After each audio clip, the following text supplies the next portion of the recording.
통일사상 요강 제2장 존재론 1. 개성 진리체 2. 양성과 음성 1. 양성과 음성도 이성 성상이다.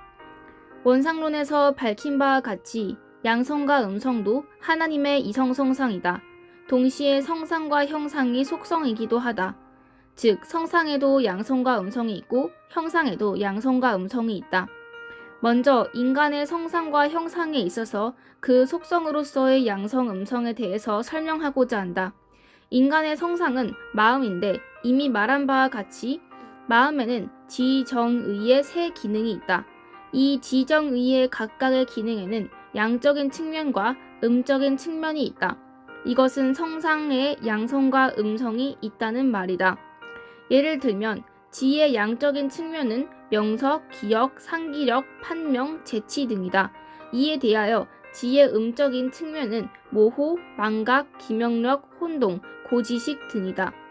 정의 양적인 측면은 명랑, 시끄러움, 기쁨, 흥분 등이고 정의의 음적인 측면은 불쾌, 정숙, 슬픔, 침착 등이다.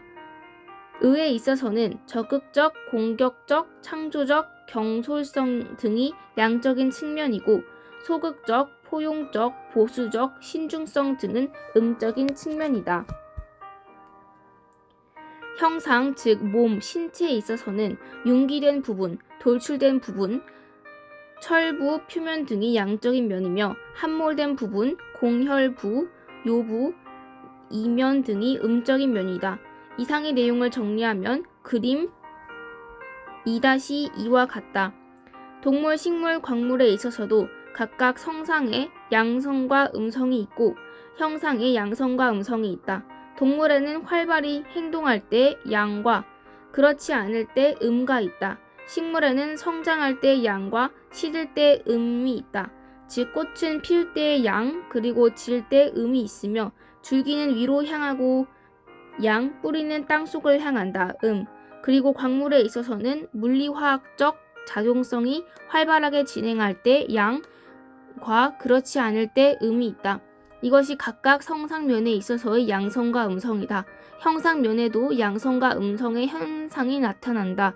형상의 돌출부와 공혈부, 높음과 낮음, 표와 리, 그리고 명과 암, 강과 유, 동과 정, 청과 탁, 열과 냉, 낮과 밤, 여름과 겨울, 하늘과 땅, 산과 골짜기 등이 각각 양과 음의 예이다. 이것을 도표로 표시하면 그림 2-2와 같다.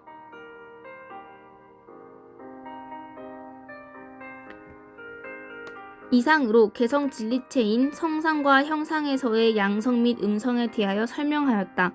그런데 각 개성 진리체는 성상과 형상이 이와 같이 양성과 음성을 속성으로 지니고 있으면서도 어떤 개체는 양성을 보다 더 많이 나타내고 어떤 개체는 음성을 보다 더 많이 나타낸다. 전자를 양성실체라 하고 후자를 음성실체라고 한다. 인간에서의 남자와 여자, 동물에서의 수컷과 암컷, 식물에서의 수술과 암술, 분자에서의 양이온과 음이온, 원자에서의 양자와 전자 등이 그 예에 들인 것이다. 단 세포인 박테리아에도 수컷과 암컷이 있다고 한다. 2. 인간의 경우의 양성실체와 음성실체. 양성실체, 음성실체는 특히 인간의 경우 각각 남자와 여자를 나타내는 개념으로 자주 쓰인다. 그러면 인간의 경우 양성실체와 음성실체란 구체적으로 어떤 것일까? 형상에 있어서 남자와 여자의 양음의 차이는 명백하다. 그것은 양적 차이이기 때문이다. 즉, 남자의 신체는 여자의 신체보다 양적인 요소가 더 많고 여자의 신체는 남자의 신체보다 음적인 요소가 더 많다. 이와 같이 남과 여의 형상에 있어서의 차이는 양과 음의 영적인 차이이다. 이에 반하여 성상, 지정의에 있어서 남녀 간의 차이는 질적인 차이이다. 이미 설명한 바와 같이 남녀 다같이 지에도 양음이 있고 정에도 양음이 있으며 의에도 양음이 있다. 그런데 성상의 양성, 음성에는 남녀 간의 질적으로 차이가 있는 것이다. 예컨대 양적인 지의 명석인 경우 남녀가 다 함께 명석함을 갖고 있으나 명석의 질이 다르다. 남자의 명석은 포괄적인 경우가 많고 여자의 그것은 분석적 또는 축소지향적인 경우가 많다. 또 음적인 정인 슬픔의 경우 남자의 슬픔은 비통, 억센 슬픔의 경향이 있고 여자의 슬픔은 비애, 가냘픈 슬픔인 경우가 많다. 그리고 양적인 의의 가운데 적극성의 경우 남자의 적극성은 딱딱한 감촉, 경성 감촉을 주며 여자의 적극성은 연한 감촉, 연성 감촉을 준다. 성상에 있어서의 이러한 남녀 간의 차이가 질적 차이이다. 또 다른 예를 든다면 성악에 있어서 남자의 테너와 여자의 소프라노는 모두 고음이나 이들은 서로 질이 다름을 볼 수 있다.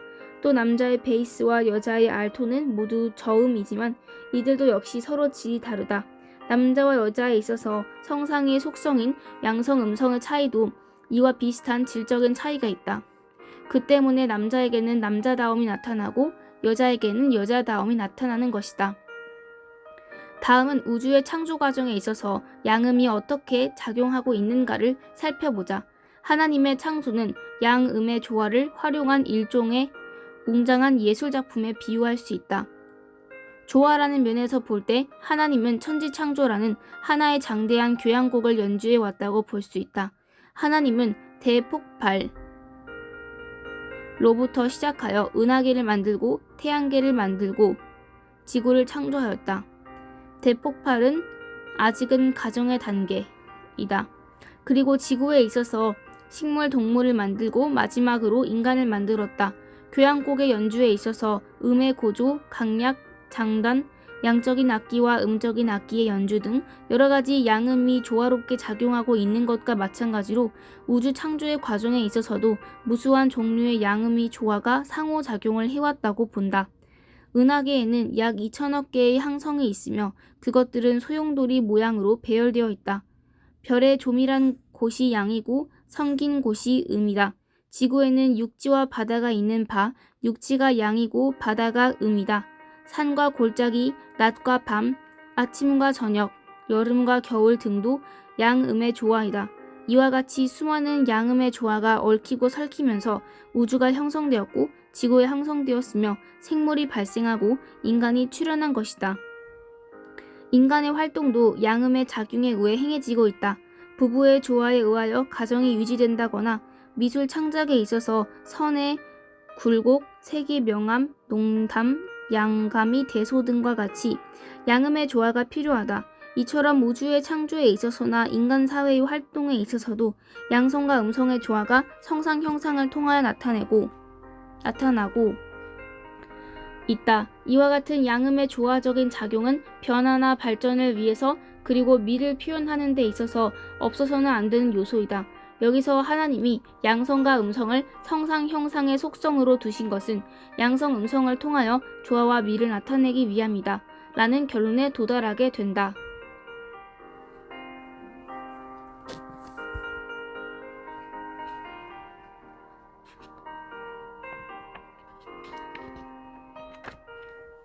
(3) 개성진리체의 개별상. 개성진리체는 개체마다 보편상, 성상형상과 양성음성 외에 독특한 속성을 가지고 있다. 이것이 개성진리체의 개별상으로서 원상의 개별상에서 유래하고 있음은 물론이다. 1. 보편상의 개별화. 개별상은 보편상과 별개의 속성이 아니며 보편상 그 자체가 특수화 또는 개별화된 것이다. 즉 보편상은 성상 형상과 양성 음성이므로 이들 속성이 개체마다 다르게 나타난 것이 개별상이다. 인간의 경우 개인마다 성격이 다르고 체격이나 용모가 다르다. 또 성상의 양음과 형상의 양음도 개인마다 다르다. 예컨대 같은 기쁨이라도 그 표현 방법이 각각 다르며 슬픔에 있어서도 마찬가지이다. 코는 몸의 양적인 부분으로서 코의 높이와 모양은 사람마다 각각 다르다. 몸의 음적인 부분인 귓구멍을 보아도 그 크기나 모양은 역시 사람에 따라 다르다. 이와 같이 개별상은 보편상 그 자체가 개별화된 것이다. 2. 종차와 개별상. 일정한 사물이 공통적으로 가지는 특성을 보통 징표라고 하며 동일한 유개념에 속하는 종개념 중에서 일정한 종개념에 나타나는 특유한 징표를 종차라고 한다. 예컨대 사람은 개나 고양이와 마찬가지로 동물이라는 유 개념에 속하는 종 개념이지만 사람이라는 종 개념에 공통되는 성질의 종표로서 이성적이라는 말이 그 예이다. 통일사상으로 볼 때 여기에 징표나 종차도 모두 보편상의 특수화임은 물론이다. 따라서 어떤 생물의 징표는 여러 가지 단계의 종차가 합쳐져 있다. 예컨대 하나의 인간을 생각해보자. 인간은 생물이면서 식물이 아닌 동물의 징표 즉 종차를 가지고 있다. 또 인간은 동물이면서 무척추 동물이 아니고 척추 동물의 종차를 가지고 있다. 또 척추 동물이면서 어류나 파충류가 아닌 포유류의 종차를 가지고 있다. 또 포유류이면서 식용류가 아닌 영장류의 종차를 가지고 있다. 또 영장류이면서 손이 긴 원숭이가 아닌 사람과의 종차를 지니고 있다. 또 사람과로서 소위 원인이 아닌 사람 속으로서의 종차를 가지고 있다. 또 사람 속으로서 소위 원인이 아닌 호모 사피엔스의 종차 즉 특성을 지니고 있다. 이와 같이 인간의 징표에는 대체로 개, 문, 강, 목, 과, 속, 종의 7단계의 종차 특성이 함께 포함되어 있다. 그리고 이와 같은 7단계 종차의 기반 위에 개인의 특성, 즉 개별상이 세워지게 된다. 다시 말하면 7단계의 종차를 터로하는 개인의 특성이 바로 인간의 개별상이다. 그런데 인간에 있어서 7단계의 종차는 생물학자들이 편의상 그렇게 구분한 것뿐이며 하나님은 그와 같이 여러 종차를 거듭하면서 인간을 만드신 것은 아니다. 원리강론에 하나님은 인간을 창조하기 전에 미래에 창조될 인간의 성상과 형상을 형상적으로 전개하여 만물 세계를 창조하셨다고 되어 있는 바와 같이 하나님은 천주의 창조에 있어서 제일 마지막으로 만들어야 할 인간을 마음속에서는 제일 먼저 구상하신 것이다. 즉 제일 먼저 구상한 인간을 표준으로 하여 동물, 식물, 광물을 차례로 생각하신 것이다.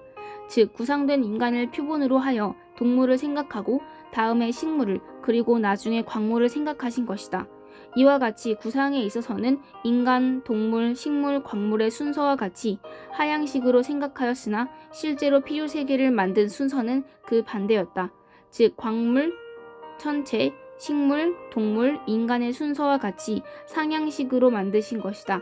하나님은 인간의 구상에 있어서 몇 개의 종차를 합쳐가면서 인간을 구상한 것이 아니며 한꺼번에 모든 속성을 구비한 인간을 구상한 것이다. 더욱이 추상적인 인간이 아니고 구체적인 개별상을 가진 인간 아담과 히와를 마음에 그렸던 것이다. 그 다음은 인간에게서 일정한 성질과 요소를 생략하고 변형시키면서 여러 가지 동물을 구상하였다. 다음에는 동물의 일정한 성질과 요소를 생략하고 변형시키면서 여러 가지 식물을 구상하였다. 또 식물의 일정한 성질과 요소를 생략하고 변형시키면서 여러 가지 천체와 광물을 구상한 것이다. 이러한 하향식 구상에 있어서의 한 단계의 구상, 예컨대 동물 단계의 구상에 있어서도 고급한 것으로부터 시작하여 거기에서 일정한 성질과 요소를 생략 또는 변형시킴으로써 점차로 저급한 동물을 구상해 나갔다고 본다.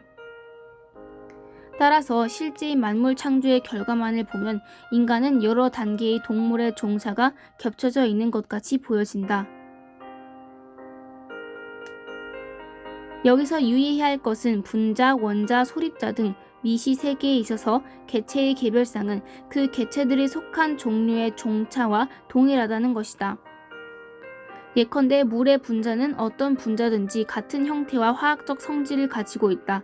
원자에 있어서도 마찬가지이며 소립자에 있어서도 마찬가지이다. 즉 미시 세계에서는 종차와 개별상이 일치한다고 본다. 원자나 소립자는 더 높은 차원의 개체의 구성 요소로 되어 있기 때문이다. 광물의 경우도 마찬가지이다.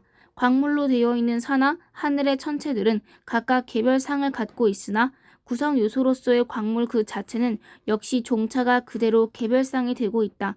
이것은 식물이나 동물에 있어서도 마찬가지이다. 즉 종류의 특성 그대로가 개별상이 된다. 예컨대 무궁화 나무의 특성은 그대로가 모든 무궁화 나무의 개별상이 되며 일정한 종류의 닭의 특성은 그대로가 모든 닭의 개별상이 된다.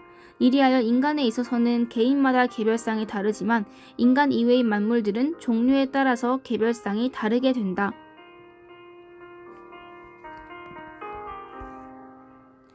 3. 개별상과 환경. 인간에 있어서 개별상이란 개체가 태어나면서 가진 특성이지만 그 개별상에는 환경에 따라 변하는 측면이 있다. 그것은 원상이 그러했듯이 모든 개체는 존재 또는 운동함에 있어서 자기 동일성과 발전성의 양면을 동시에 나타내기 때문이다. 이것을 바꾸어 말하면 인간은 불변성, 자기 동일성과 가변성, 발전성의 통일적 존재로서 존재하며 성장한다.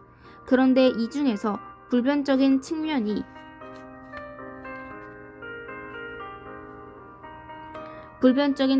본질적인 것이고 변화하는 측면은 2차적인 것이다.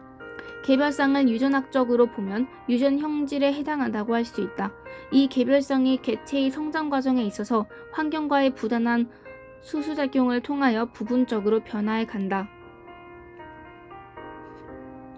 개별상 중에서 이와 같이 변화하는 부분 또는 변화한 부분을 개별 변상이라고 한다. 이러한 개별상의 가변적인 부분은 유전학상의 획득 형질에 해당한다고 볼 수 있다.